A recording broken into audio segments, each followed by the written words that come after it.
Hi, this is Liv Morgan, and you are listening to No One Knows, a deep dive podcast into the mysterious death of Joann Matouk Romain.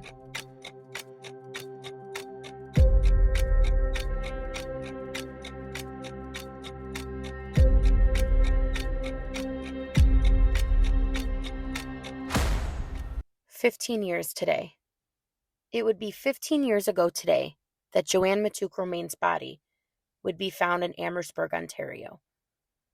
It would be a long 70 days from that cold January 12th, 2010 night that she went missing after leaving a short prayer service at St. Paul's Catholic Church in Grosse Pointe Farms, Michigan. It would be 30 miles away through shipping channels and icy waters that her body would be found. Joann's body would be found near the edge of Boblo Island. She'd be found with her pocket full of keys and some change. All her jewelry was on, and a coat zipped up to her chin. I want to reflect on the last 15 years. Imagine you. Picture yourself. You wake up today. Your mom, your dad, brother, sister, niece, nephew, cousin, friend, somebody you love goes missing. For 70 days, you search in alleys, dumpsters, abandoned buildings, not knowing if you're going to find the body of your loved one or never ever find them at all. Imagine your house is full of people coming in and out, hundreds of people at a time. I've talked about this day a lot with Joann's kids, and every time I hear them talk about this day that she was found, I get this big gulp in my throat.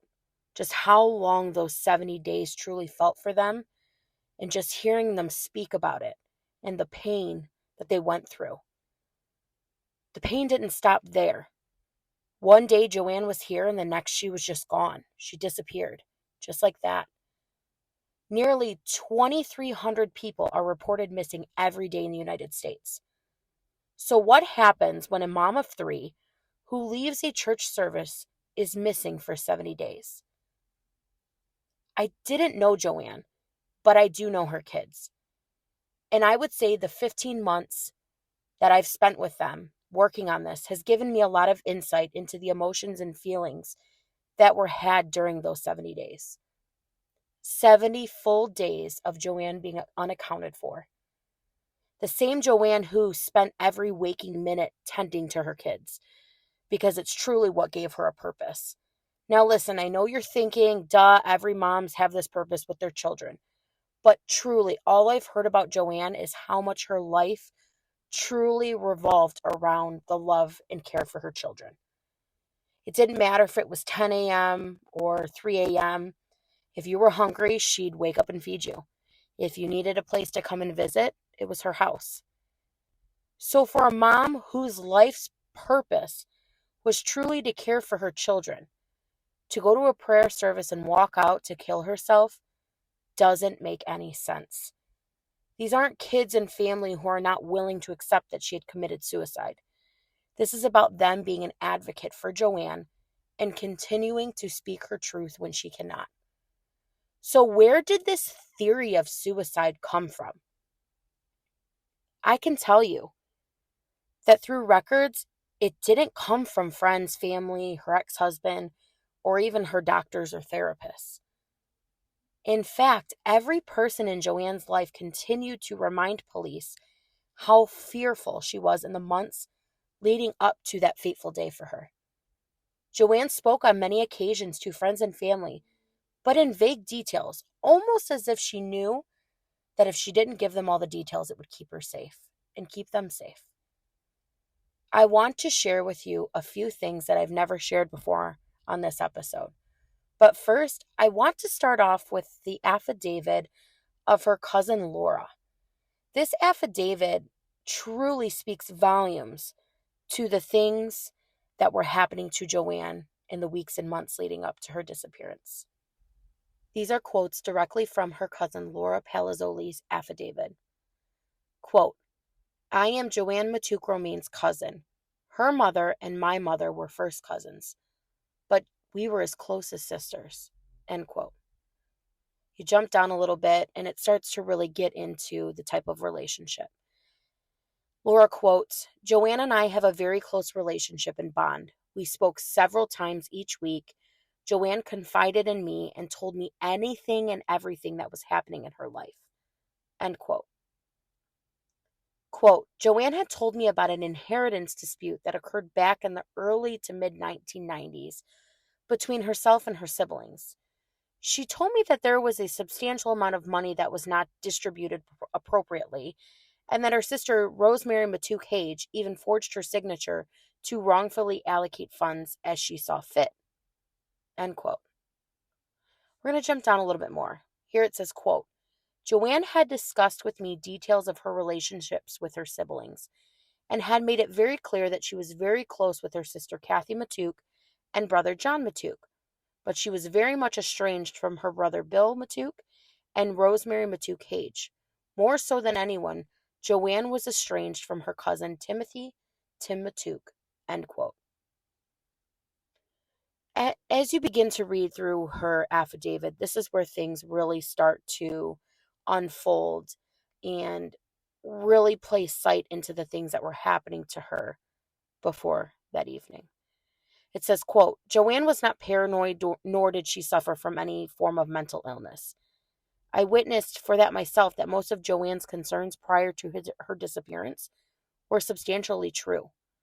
Joann mentioned to me in one instance that she had a conversation with Tim Matouk's ex-wife, Barbara Matouk, where Barbara had confided in Joann and told her that Tim threatened that he could make her, Barbara, disappear and stated that no one would ever know what happened to her.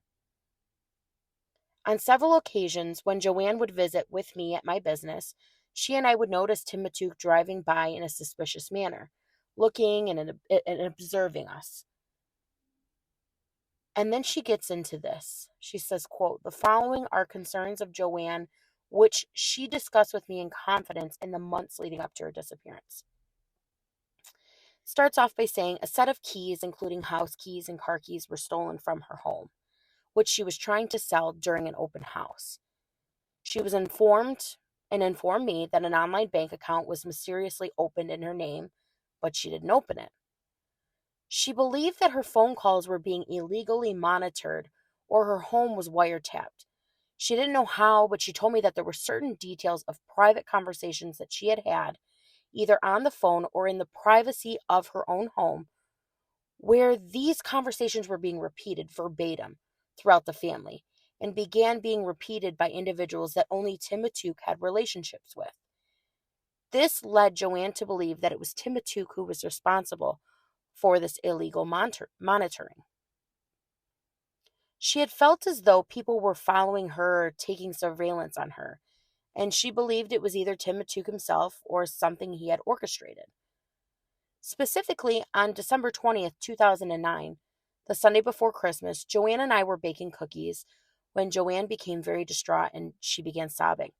I asked her repeatedly what was wrong, and while she was crying, she said something to the effect of, I can't tell you. If I tell you, they'll find out and they will come after you too.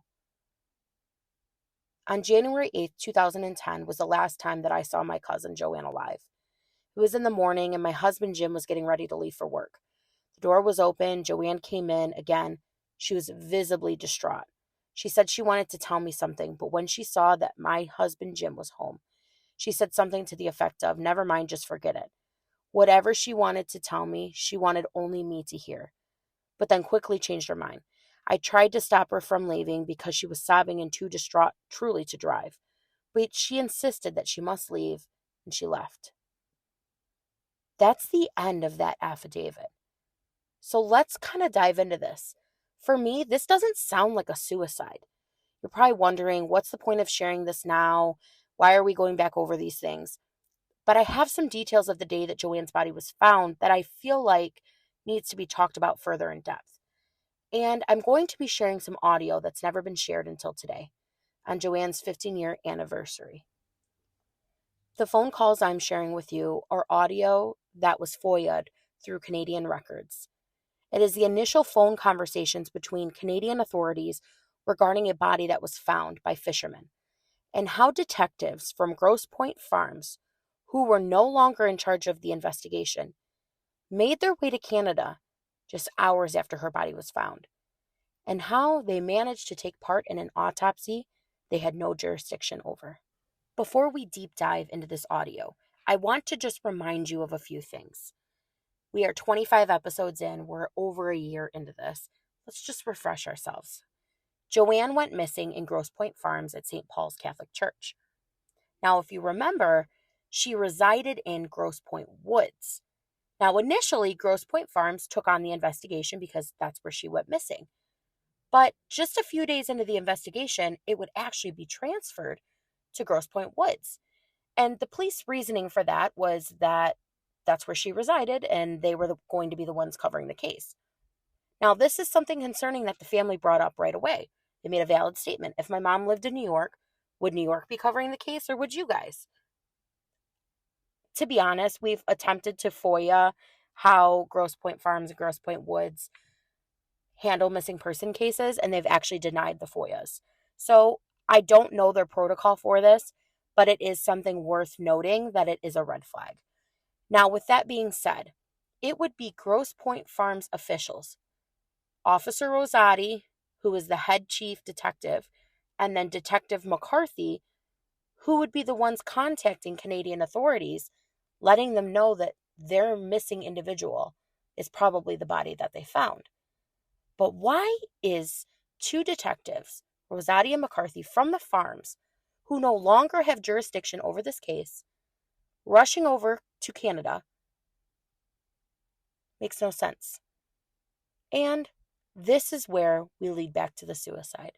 This is where we see in documentation through Canadian authorities that the information that Joann was suicidal came directly from the mouths of Rosati and McCarthy. So let's dive in. March 20th, 2010, 8 hours, 25 minutes, 0 seconds. Ontario Provincial Police. Hi, it's Pat calling from Amherstburg Police Dispatch. Hi. Found a body. Oh, where are we? It's near Amherstburg. It's south of Boblo Island and the Livingston Channel. Do we have a... I'm going to conference you. Got GPS coordinates and everything. Okay. I checked with the sergeant in Amherstburg, and she said all the water is open. It is, yep. Okay. Oh, thank you.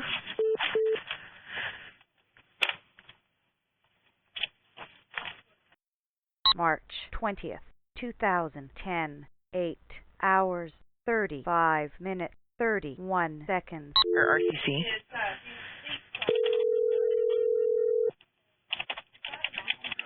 Rescue Controller. Hello, OPP here. Hi there.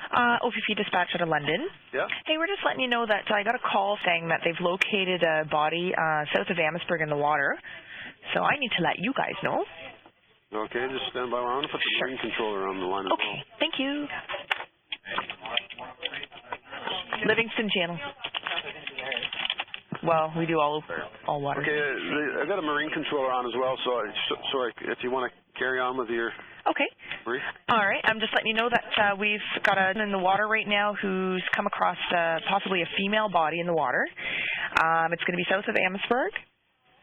Okay. And said the Livingston Channel, on the east side of the Livingston Channel, the south of the Boblo docks. Okay. Doesn't have a GPS position, I guess, eh? Did give it to me. Gave me north 42 05 115. Okay. West is 083 07 711. 711. Yep. Okay. Is there hi, I'm the Marine Controller there. Hi. Is there any indication that this body was from a boat? Or? No, didn't specify that. Okay. Are you sending your officers down there? Yep, we're just dispatching it out now. I'm going to wait and see if we have anything available to get out. Mm-hmm. On the other side, there's Boblo Island there. Now, my GPS coordinate... across from the Coast Guard base there. Oh, is it? Right across. Well, we don't have anything there right now. Oh, okay. Yeah. So if I tell my guys that, Coast Guard base. It should, if it's the ferry dock there, like the Boblo Island. So my GPS coordinates, I can't, for some reason it won't verify in the computer here. Yeah, I'll put it in there. Does it show for you guys? Hold on 1 second there, I'll just plot it there. Okay, great. Yeah. Where are you set here?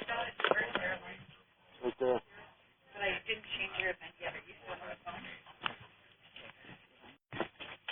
You will.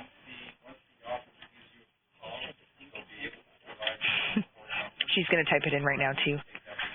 No, actually, from where it's plotted, it has it's actually in the Livingston Channel, but on the east side of it. Like the Livingston Channel is on the west side of Boblo Island. So it's on the west side of Boblo? Yeah. Okay, so that's and going... there's the Livingston Channel. It's like the shipping channel when the ships are heading south. Like they come up north through the Amherstburg Channel and they head south down through the Livingston Channel. Okay, do you have... I'm trying... Oh, we've just got it to work now. Perfect. Oh, okay. I think I see where you... Yeah, in between Amherstburg and Malden Center. Yeah. Perfect. Okay. So we've got our officers dispatched. Was there anything else you needed? Well, just if there's any indication that it came from a boat. If not, then it's... okay. It's and RCC, I'll call you back with boat info. okay. And what else do you need to know?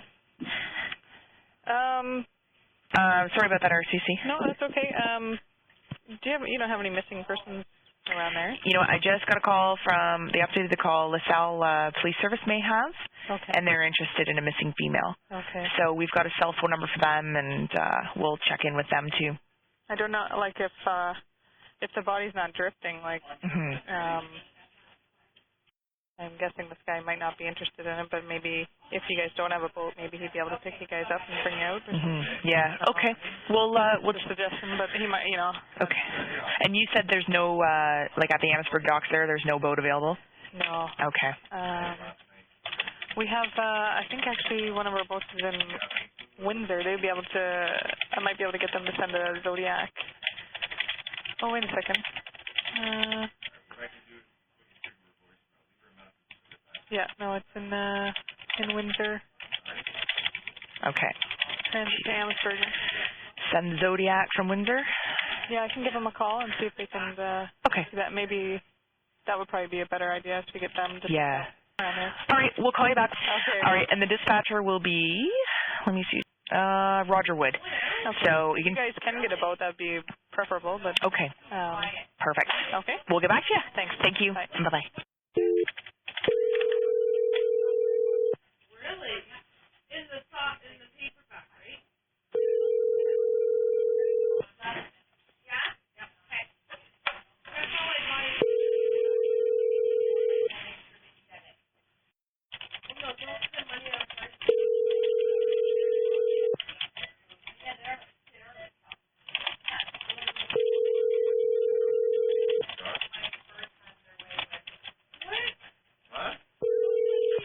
Tom Center answering for someone. Hey, it's Carolyn. I need to talk to Roger, but I know he's busy with the Marine call, but I'm working on it with him. Okay. Let me just get her there. He's just reading it on the radio. This is Karen? It's Carolyn. Carolyn. Yep. That's Carolyn regarding the information. Right. Tell him sorry for keeping ringing in his ear. Okay. It happens. Tell him it happens. He's just checking to see if we have anything in the water. Okay, perfect. That's what I was calling about, too. Okay, he's just typing in the response, I believe. Okay. Okay. All right, thank you. You're welcome. Okay, bye-bye.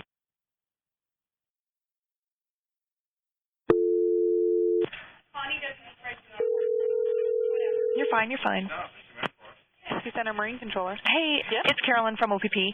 Hey, I'm just letting you know we don't have any boats available. Okay. So did you get a hold of the Zodiac? I will give them a call. I just wanted to make sure if you guys are able to get one yet. But, okay. Okay, I'll give them a call and see if they can come down, and I guess they would pick your guys up in Amherstburg if they can do it. Okay, we'll see if they, I'll put that in there and we'll see if we can arrange that. Or where are your officers? Because they'll be coming. Looks like my sergeant and my Hero guy is on their way. Okay. So, I'll tell them to meet you at Amherstburg. Yeah, well, I got to make sure with the ship because it's not a search and rescue ship, so they might be doing something else right now. So I'll just check with them, okay? Perfect. Thanks. Thank you. Bye. Bye. March 20th, 2010, 8 hours, 35 minutes, 5 seconds. French Police. Hi, it's Pat calling from Amherstburg Police Dispatch. Was it you I was talking to in regards to that body? No. Okay. I transferred a call in regards to a body in the water near Amherstburg. Oh, yeah? And I have a detective from Grosse Pointe Farms Police in Michigan. He believes that maybe they're missing person. Oh, okay. So can I conference him and? Sure. Okay, Sure. 1 minute. Okay. Who can I talk to regarding this? We're still getting information in on the call and just sending out RC Trenton in regards to locating the body. At this point, I don't know if it is or it does say female in the water. Let me put you through to dispatch, and they'd be able to let you know what sergeant they need to speak with. Okay, thank you. All right, just a moment.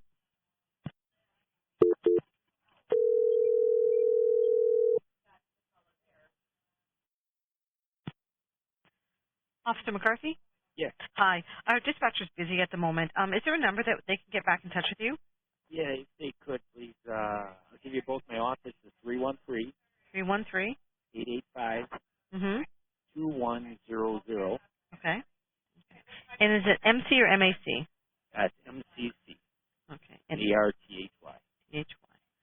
I'm Okay. the detective in charge of this our missing person, and And we're hoping from the family's sake. yeah. And it's at Do you know Grosse if it's Pointe, you male, said? female by chance? It says female in It is the a female? call, yeah. It says here located body in the water, female. Half It is a, in the water, sorry, half it is a out. female? Yeah, that's what they're Okay. saying. Yeah, I'd like to talk to the dispatch because we're going to have to head your way and figure out how we're going to transport it to our medical. Okay. Make a tentative ID or at least talk to who's ever in charge, on your end. Okay. Now, and what police service were you with? I'm sorry? I'm sorry? What police service were you with? Grosse Pointe Farms, GROSSE, Mm-hmm. Point with an E, Farms, FARMS. Okay. We're just north of Detroit, That's Detroit. Okay. on Lake St. Clair. All right. We'll have somebody give you a call then, sir. I appreciate it. Thank you. No problem at all. All right. Bye-bye. Go ahead. Just dispatch, got a report of a floater out in Lake Erie, area of Livingston Channel and Boblo Docks, third of a mile offshore. Also, we were talking, or somebody was talking to Grosse Pointe Farms Police Service by Detroit. They think that might be a missing female they're looking for. We don't have any assets in the water. We don't have our boat in the water. So if the Coast Guard says they have to send the Zodiac around from Windsor, then that's what they'll have to do. Because we're going to have to recover that body before we can even begin to tell Grosse Pointe anything. Yeah, that's as soon as I get a better handle on what it's going to take, then we will have to contact the coroner and such. But I will advise further. You can show me out at Amherstburg, the Coast Guard dock. And can you do me a favor when you got a moment? Just call Amherstburg PS and just advise them what it is we've got going on here. This is a courtesy call. Will do. Also, when you get a moment, could you get me the number for the contact person from Grosse Pointe and also the number for the on-duty PS, and I'll get them for me when I get to the dock. Okay, Aaron? I'm calling from RCC Trenton, of course. Okay, and we got a rough ETA? I'm thinking it's going to be about an hour by the time they get launched and get down there, because it's a bit of a long run, and Sure. they've got a slower boat coming down. Yep. So Understood. okay. I thank you much. Thank you. Bye-bye. Bye. March 20th, 2010, 9 hours, 4 minutes, 40 seconds. Amherstburg Police Dispatch, Pat speaking. Hi there, it's Raj with the OPP in London. Yes. Just advising you we got some activity in your area. You're probably aware of it. Okay, on the water there? Yeah. Okay. So we're going to be working mostly out of the Coast Guard docks there at. Okay. So there'll be 2 cruisers there, and there's a Zodiac coming down from Windsor to pick up this floater. Okay. Okay. Okay, I'll let them know. Okay, thank you. Okay, thanks. Bye. March 20th, 2010, 9 hours, 11 minutes, 37 seconds. Can I get the time of call, please, when you have a moment? Call dispatched at 8:36. March 20th, 2010, 9 hours, 23 minutes, 13 seconds. 6 Roger, go ahead. How you doing? Good. Sergeant Dibley here. Yes, sir. Do you have the number for Grosse Pointe Blank or whoever they are over there? Grosse Pointe Blank, yeah, indeed. Okay, it actually got a name and 2 or 3 phone numbers for you. If you can call a detective, the surname is McCarthy, McCarthy. Okay. And I got 2 numbers, I guess his office, 313-885-2100. 885. Yes. 2100. Yes. And does this guy have a first name? No, our call takers didn't get that, it looks like. Okay, and he's with which department? Grosse Pointe? Grosse Pointe Farms. Grosse Pointe Farms. Okay. Okay then. Thank you, sir. You're welcome. Right. Bye. Bye.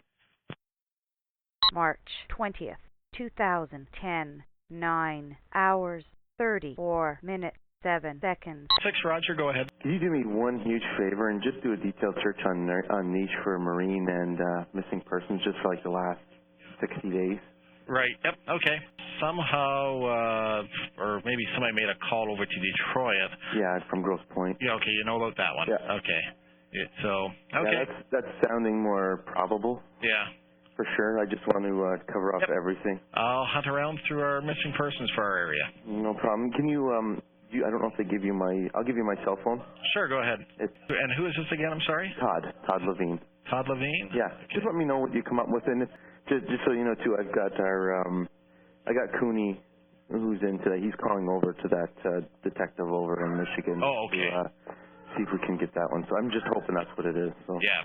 Okay, yeah, I'll search around for missing parties in our area for the past 60 days. Excellent. And I'll get back to you if we got anything. Thanks, Roger. You're welcome. Bye. March 20th, 2010, 10 hours, 17 minutes, 14 seconds. Go ahead. Okay, and the phone number, please. And do we have the name of the deceased? No, we don't. Gender, anything like that? Possibly female.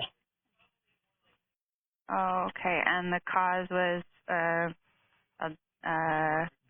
drowning, we'll say. We don't know. We haven't quite got the body. Our guys have just got on the Coast Guard boat to go go get the body. Crime Unit, Levine. Hi, it's Roger, the comm center. How are you?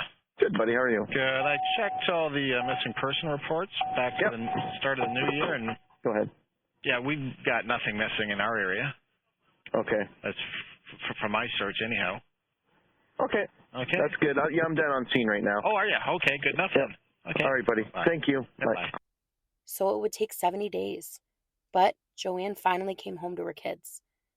And through conversations with, Michelle and Kelly and Michael, they've all said, this was our mom's doing. She made sure that we found her. So on today, the anniversary, 15 years of Joann being found and coming home to her kids, I'd love for everybody to light a candle in honor of Joann, and I would love to have it spread far and wide on all social media. Please tag us in your story at No One Knows Podcast and Justice for Joann.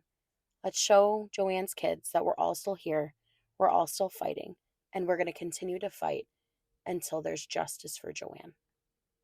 Thank you all.